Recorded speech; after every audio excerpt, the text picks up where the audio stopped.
ọjọ́ gbogbo ní tolè ọjọ́ kan báyìí ní tolóhun o. ọwọ́ àjọ NDLEA mà ti tẹ obìnrin kan tó mà gbé oògùn olóró kokéènì tó sì gbé sí ojú ara rẹ̀ ní pápákọ̀ òfurufú Portharcourt. àwọn òṣìṣẹ́ àjọ tó ń gbógun ti ìlòkulò oògùn lórílẹ̀‐èdè wa Nàìjíríà ìyẹn NDLEA ó mà ti fi ọwọ́ òfin báyìí ó ti fi mú arábìnrin kan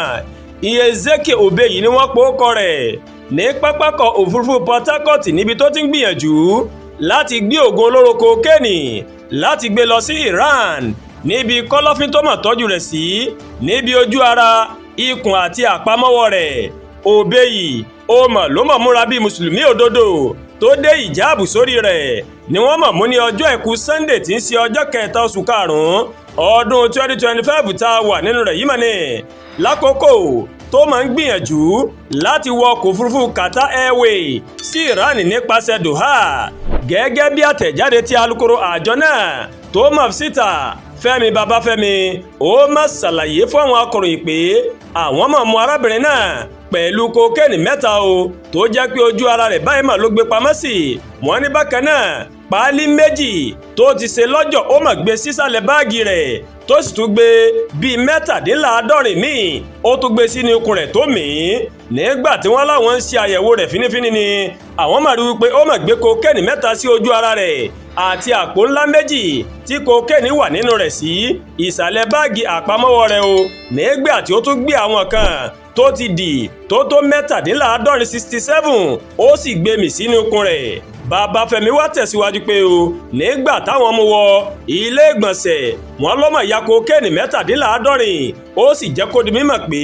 70 ni òun mà fẹ́ gbé mì tẹ́lẹ̀ ṣùgbọ́n nígbà tí agbára òun kò mọ̀ ká mọ̀ ń lòun mà gbé iye tó mà gbé mì náà tó sì ṣẹ́kù 3 o òun ní 3 náà ń lòun kìbọ̀ ojú ara òun o. nínú àṣeyọrí tí àjọ NDLEA mà ṣe Fẹ́mi Babafẹ́mi ó mà sọ síwájú sí wípé àwọn òṣìṣẹ́ NDLEA ní pápákọ̀ òfurufú Murtala Muhammed International Airport tó wà ní ìlú Èkó àwọn mà gbà ọmọlẹ̀ Gẹ̀ẹ́sì kan tí ó jẹ́ ọmọ ọdún 22 tí wọ́n pòókọ rẹ̀ ní Campbell Sliver wọ́n lọ làwọn mà gbà mú o ní ọjọ́ Jímọ̀ tí ń ṣe oṣù karùn-ún ọjọ́ kẹsàn-án pẹ̀lú àwọn àpótí méjì tí ó ní àwọn ògo olóró láòdù 45 ìyẹn 35 àti kánábìsì tó mà ní agbára gamani tí ìwọ̀n rẹ̀ sì tó 37.6 kg ó ní Sliver tí ó ti dáràn tẹ́lẹ̀ ní UK fún gbígbé oògùn olóró àti ẹ̀sùn olè jíjà. wọ́n ló wá sọ fún àwọn olùwádìí pé òun máa gba iṣẹ́ náà ní ìlú London láti lọ gba àwọn oògùn olóró náà ní Thailand kí òun sì gbé wá sí orílẹ̀-èdè wa Nàìjíríà kí ọwọ́ pálábà rèé kó mà tó ségi o. Fẹ́mi Babafẹ́mi ó wá jẹ́ kó di mímọ̀ pé táwọn bá parí ìwádìí àwọn ó sọ̀ǹgọ̀rọ̀ wọn lọ sílé ẹjọ́ o láti lọ fi mú báyìí láti lọ fi kàtà òfin o. Àdúràgbà Olúwatóyìn ló ń kàròyìn sí létí o láti kàn ní Ẹ̀yà Yorùbá World TV. bẹ́ẹ̀ ṣe ń wò wá ẹ máa bá wa like ẹ máa share ẹ máa comment ẹ má tún gbàgbé o láti bá wa subscribe sórí YouTube channel wa kẹwàá bá tẹ notification bell láti lè máa àwọn ètò alọ́kọ̀ òjọ̀kan tó bá ti gorí ìkànnì yìí. ẹ ṣé pọ̀ tẹ́ ń wò wá o a kú ìsinmi òní ọ̀pọ̀ ẹ̀ láṣẹ lókè ìpẹ́.